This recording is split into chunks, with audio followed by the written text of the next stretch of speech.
Spirit. Amen. Please blow out your candles.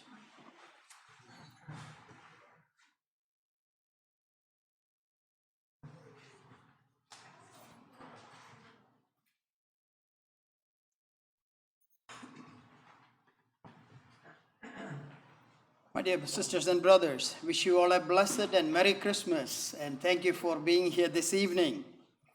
A Jewish lady named Mrs. Rosenberg many years ago was stranded late one night at a fashionable resort that did not admit Jews.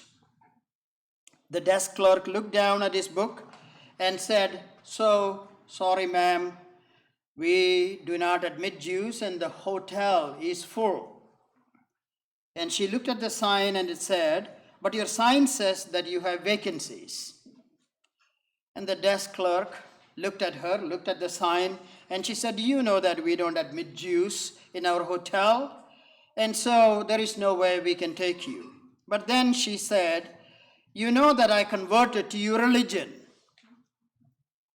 And then the desk clerk thought, well, she should be put to some test.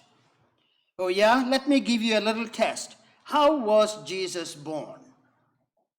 Mrs. Rosenberg replied, "He was born to a Virgin Mary in a little town called Bethlehem." "Very good," replied the clerk. "Now tell me more." Then Mrs. Rosenberg replied, "He was born in a manger." "That's right," said the clerk. "And why was he born in a manger?" And then she responded very loudly, "Because a jerk like you in the hotel wouldn't give a Jewish lady a room for the night." That's right. So, we don't want to be jerks. Now, preachers all across the world, with this particular the celebration, find it difficult to actually preach about something that they haven't spoken if they had been in ministry for more than 5 years. Father Ken, Father Rod, myself, Deacon Susie, we had been doing this for quite some time. So if you ask us, what kind of a different theme can you bring up to talk about on a Christmas evening? I think we have spoken most of it. And so it is difficult to come up with a new idea. Now, the stories we are familiar with is the birth of a child in a manger, and there were cows and goats and donkeys and snakes. No snakes. Okay. We also know the angels sang, "Peace on earth and people to people of goodwill." Now then there is a star that appeared in the sky, and the wise men from the east coming. They are also amazingly romantic and absolutely just awe-inspiring. And I want to be there every time I hear this story. I want to be in this table with the animals, with Mary and Joseph and the shining star and all the stuff. Now, let us look at something as we put our own experience into this context of the birth of Jesus.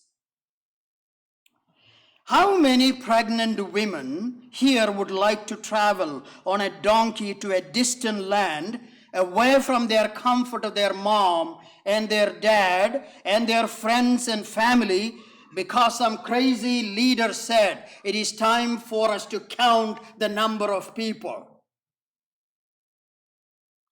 I don't think if anybody has given birth to a child who will say I don't think this story could be quite right. Now the depiction of the journey Mary and Joseph took to do what the ruler has said was weird and hard. They had no family in Bethlehem. They did not have a whole lot of money to find a 5-star or a 1-star hotel and a hospital to stay in case of an emergency. What they had was some simple, absolutely necessary things. No maids, no hotels, no caravan carrying their luggage or belongings, and no makeup after giving birth to a child. I'm sure Mary was praying, "Lord, please let this not happen while we are traveling." I think that would be just normal, genuine prayer of a woman in her pregnancy, late in her pregnancy. Well, the place they found was not the best after all these prayers. I want to know how many women would like to give birth to their firstborn in a manger, while the animals were looking at you like, what the heck? There is a baby being born in my place. The manger is filled with sweat, scared husband, blood, makeshift blankets, some old rags, and some scared animals. Very comforting, isn't it? I don't think those who wrote those stories are really telling the story very well. I know I'm taking the fun out of the Christmas story. I'm making this into some ordinary stuff and not giving it the greatness or the great story that it deserves. And my wife reminds me often, Mary was not kneeling with folded hands right after she gave birth to a child. You think so? With a halo above her head?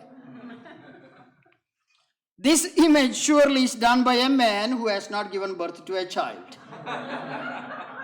It's very simple. I shall not go into the details of how that would look like. She did not have a halo around her head, and both Joseph and Mary was kneeling like Episcopalians, you think, at a Holy Eucharist? I don't think so.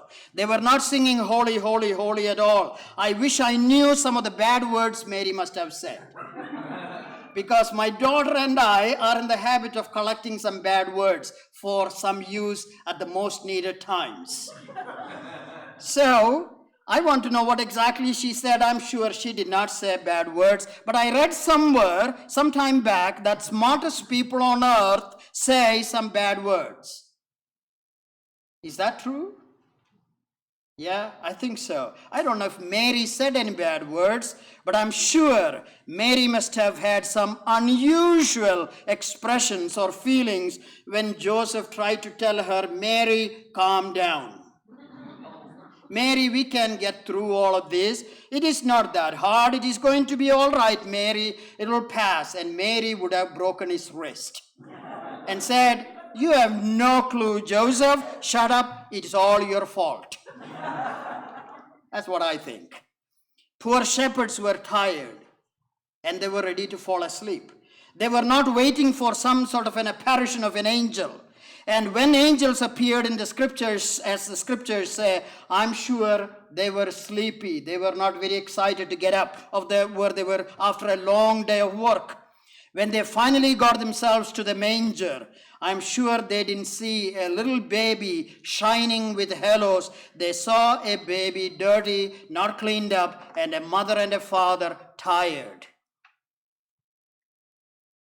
How many of you would like to be surprised by a bunch of visitors right after you give birth?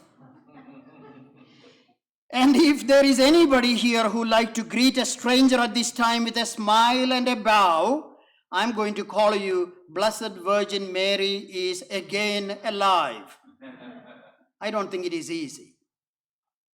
I haven't said everything that I want to say about what it is to leave the comfort of your home, the security of your parents, the pain of leaving the family, the fear of the unknown, the treacherous and dangerous road ahead to Bethlehem, and life. That's what they were getting into. Now, but you get the idea.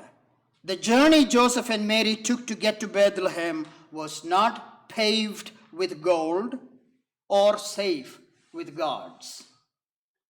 It is like the journey hundreds and thousands of men and women are taking these days from the tyranny of their rulers, just like Jesus did.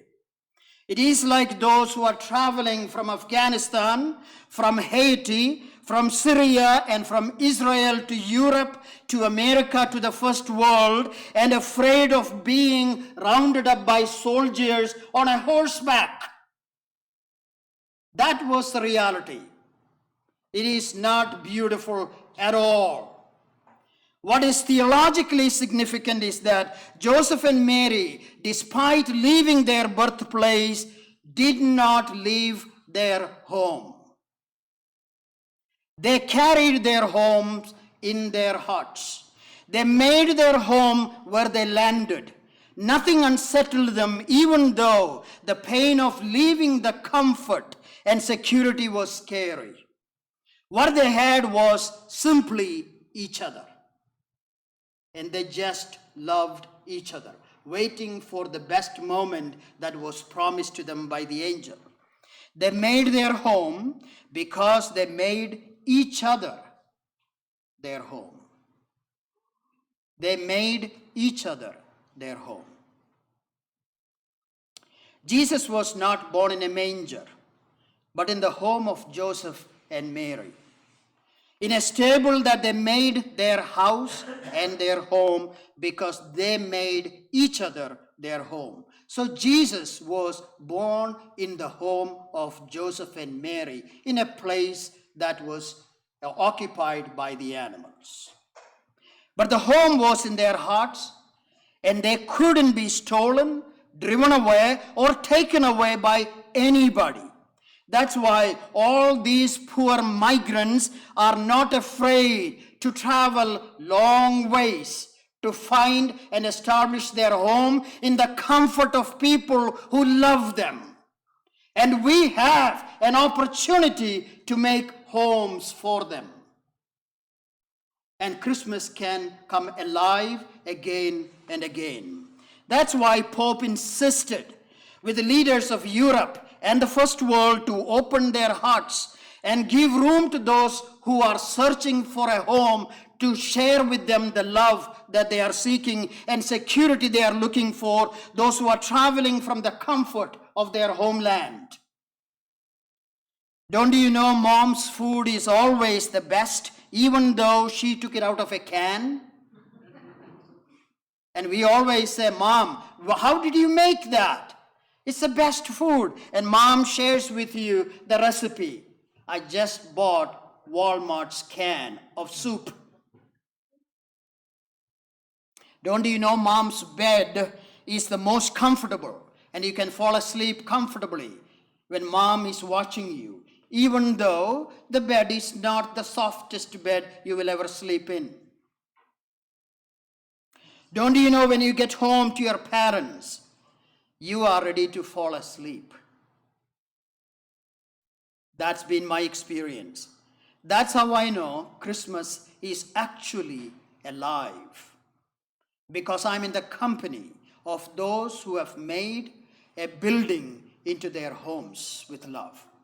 The family of Jesus was holy not because they had golden halos above their heads and they were kneeling with folded hands around a baby who was gazing at the heavens. They are holy because they were able to let go and to forgive, to forget, help, love, give up selfishness, work hard, and work around. And in the end, trust in God and trust in one another. They were not holy because they sang kumbaya around a bonfire or Christmas tree, but because under the starry night in a scary evening they knew life was beautiful because those whom they loved were with them. Christmas is the day when you have your family around you, no matter how hard and painful life gets. It is when you look into the eyes of those whom you love and hear the singing of the angels that says, "Peace on earth for those with goodwill." What else do you need in a family? Where else would you seek Christ? How else is Christmas that come alive? In the midst of the struggle and suffering and pain, when my heart is open to make a home for people who are looking for the comfort and safety of our love. That's when Christmas come alive. We all fail and have failed, but still there is room to change. Life is a mess, complete mess. with the bloody gore and uncertainty that we face every day. But we are blessed with the love that is unconditional. That's what we call home. And the name of that home is Christmas. Amen.